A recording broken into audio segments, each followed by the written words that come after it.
Hello, it's me again. Haha. Today I'm going to be talking about the K45, the second pistol you can get in this game. It's also the second cheapest pistol in the game, as it only costs $350 to bring to the mission and deploy. The K45 and the S97 SMG share the same sight, which is the mini sight. The mini sight allows you to get a 1.2 magnifying optic on your gun. And trust me, this sight is useful as the K45 is way more accurate than the UP9, which I mean, yeah, I think it makes sense. But unlike the UP9, you can actually use this to make long shots, meaning that snipers are not that big of a deal with the K45, although you can still miss and it will take a ton of bullets for you to kill one. It's still worth it though.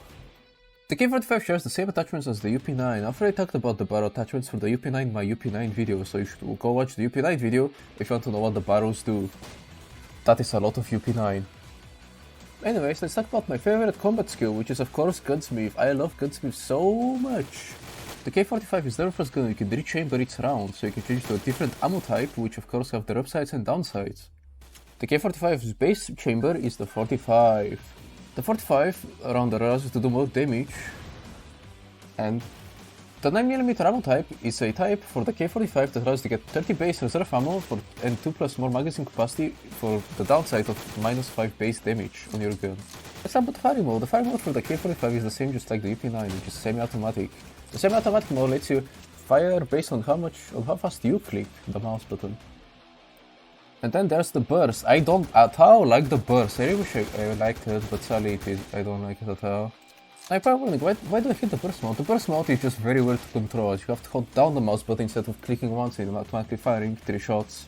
Let's also not mention that it reduces the recoil, and I don't like that. You can also see in the video that I'm probably struggling a lot because I'm indeed using the burst fire and I don't like it. Someone save me from this hellhole. I'm literally getting jumped there with the burst fire. This is supposed to be a good pistol, mind you, without the burst fire. This is dog water. I almost died here, mind you, because the burst fire is that good. So my final verdict on the burst fire is that you should never use it. No matter what you're doing, I don't care if it's stealth, I don't care if it's loud, you should just never use the burst fire on any weapon. Please. I'm begging you, don't use the burst fire mode. With that being said, just like any weapon in this game, you can make it do wonders if you're good at this game. Of course, I am not good at this game, so I must stay at my lane and do these really silly videos where I don't really give any tips. I suppose I can give you a tip or two, sure, why not? Let's do tips! The first tip is of course not use the burst fire. The burst fire just doesn't feel that effective on that, as it just feels really weird to kill cops and you also have to constantly hold it down, and I don't know, it's just weird. I don't like how it works. The next tip is that you should just tap fire the weapon when you're dealing with snipers. Now it should be pretty obvious why you should tap fire the snipers instead of holding down the M1 button. Holding down the M1 button reduces the accuracy of the weapon, which means that it will be a lot harder for you to hit the sniper and waste a lot more bullets than you needed to.